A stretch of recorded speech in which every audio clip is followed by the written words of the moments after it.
So tomorrow I have to present work in progress on a paper that I'm writing for my integral ecology course, and I wanted to read it through now. I wrote it a few weeks ago, and I want to refamiliarize myself with the ideas that I covered. And if I have time in this video, I'll hit on a couple of the key points and further elaborate. If not, I'll post a response, a part 2 to this. The general idea of the paper is that somehow the imbalance between the archetypes of masculinity and femininity is related to our patriarchal civilization's uneasy relationship to the biosphere and to the ecological destruction that we have wrought upon the planet. So I'll begin. Gregory Bateson has written that the, quote, false reification of the self is basic to the planetary ecological crisis in which we find ourselves, end quote. The rise of modern civilization, whether intentionally or not, has fostered the development of a false identity. Many have come to identify themselves with an abstraction, a disembodied ego whose only contact with the outside world is mediated by frozen, lifeless ideas. This situation, we believe, is the result of a hyper-masculinized psyche. In such a psychological climate, feminine qualities like relationship, embodiment, and regeneration, or rebirth through death, are repressed and become atrophied. In their stead, a pathologically individualist, anthropocentric, and life-denying ethos has been adopted, bringing both civilization and the planet to the brink of collapse. This modern crisis, though more painfully obvious to anyone currently living in late industrial society, has deeper roots. Our aim in this essay is not to solve the problem, but to shed light upon what form a solution might take. The entire history of human religious and scientific pursuits, from the time of Socrates up to and including most of the 20th century, could be summed up as a quest to know and elevate the rational, unaffected, and pure ideals of spirit above the fragile, erotic, and fleshly nature of life. Put more simply, history is the story of the increasing domination of the feminine by the masculine. This story is not complete, though. It neglects indigenous and prehistorical humanity, whose aims were not to transcend and control terrestrial life, but to celebrate by participating in its endless seasons of regeneration. But in the West, with the influence of Greek and Hebraic thought, the discovery of the rational intellect and immortal soul has usurped any prior pact with the Great Mother, leading to the rejection of the capricious and frightening unconsciousness of nature in favor of the supposedly ordered and controllable consciousness of culture. This mutation in psychological orientation has today spread across almost the entire planet, evidence of it now radiating out even beyond the edge of the solar system. The desire for knowledge and immortality at the expense of life may stem from an even more primordial source. Perhaps it dates back many thousands of years before the Axial Age to the transition into the Neolithic. As Erich Neumann reminds us, quote, it is impossible to understand the early history of mankind from the patriarchal standpoint.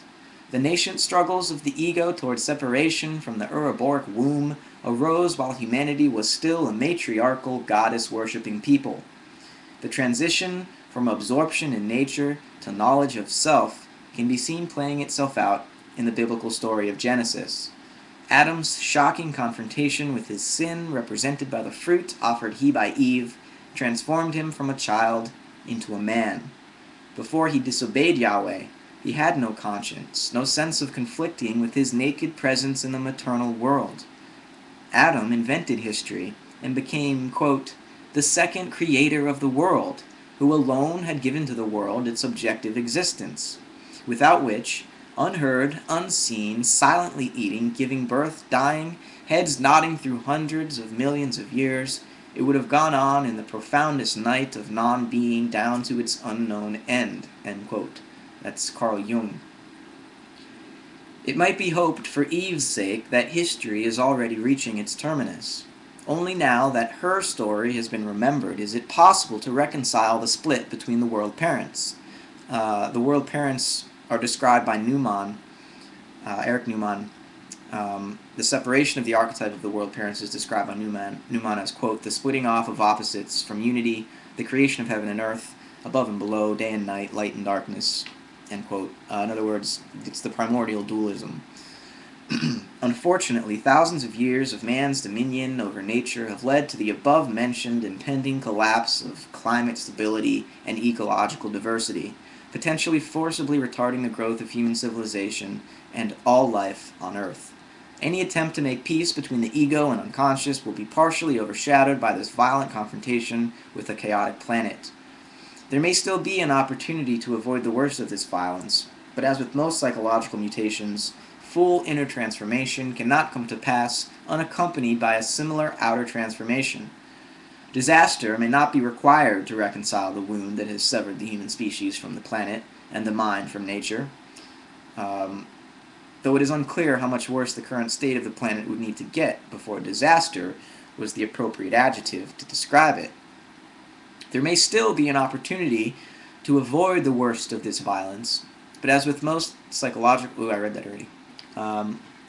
Disaster may not be required to reconcile the wound that has severed the human species from the planet and the mind from nature. Shining light on the uneasy relationship between civilization and Gaia reveals the subtle archetypal tensions between masculinity and femininity that lie beneath. It then becomes clear that the modern self has been forged by a fear of the feminine, compelling it to seek total control over everything other. It is important to fully appreciate the degree to which the spiritual and scientific tendencies introduced above, the desire to transcend the impurities of the body, etc., are not simply human. This obscures the fact that they are primarily the obsession of an elite class of scholarly men. Man's pursuit of pure, disembodied knowledge seems to have changed his relationship with women and the natural world. The current ecological crisis appears to be the result of a repressed psychosexual conflict within and between men and women, and simultaneously a spiritual sickness, an unsteady confrontation of unnecessarily opposed evolutionary ideals. Human beings are both wounded animals and fledgling angels. Without healing ourselves, it will not be possible for Gaia to nurse herself back to health, nor will it be possible for our species to gain its wings and fulfill its cosmic role. It is important, however, not to view health as a return to a prior state of comfort. The apparently conflicting aims of masculine and feminine energy are the catalysts urging the evolution of the human psyche and by proxy the mind of Gaia toward greater glories. As with all crises, this noogenesis,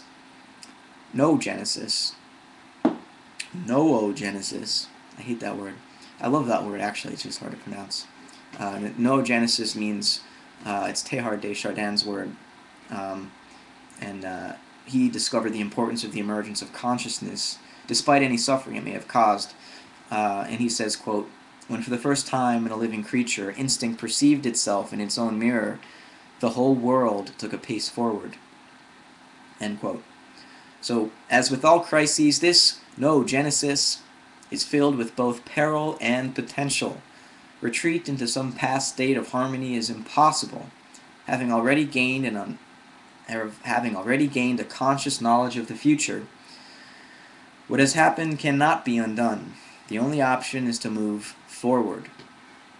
But before such an evolution is possible, the wound that has been inflicted must be healed through an understanding of its cause. In her book, Cognition and Eros, A Critique of the Kantian Paradigm, Robin May Schott summarizes the provocative opening lines of Nietzsche's Beyond Good and Evil. Quote, supposing that truth is a woman, philosophers have been bumbling and inept in their courtship of truth.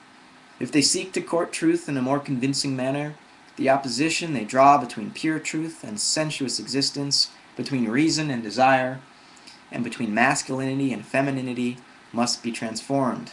End quote. I'll make a part 2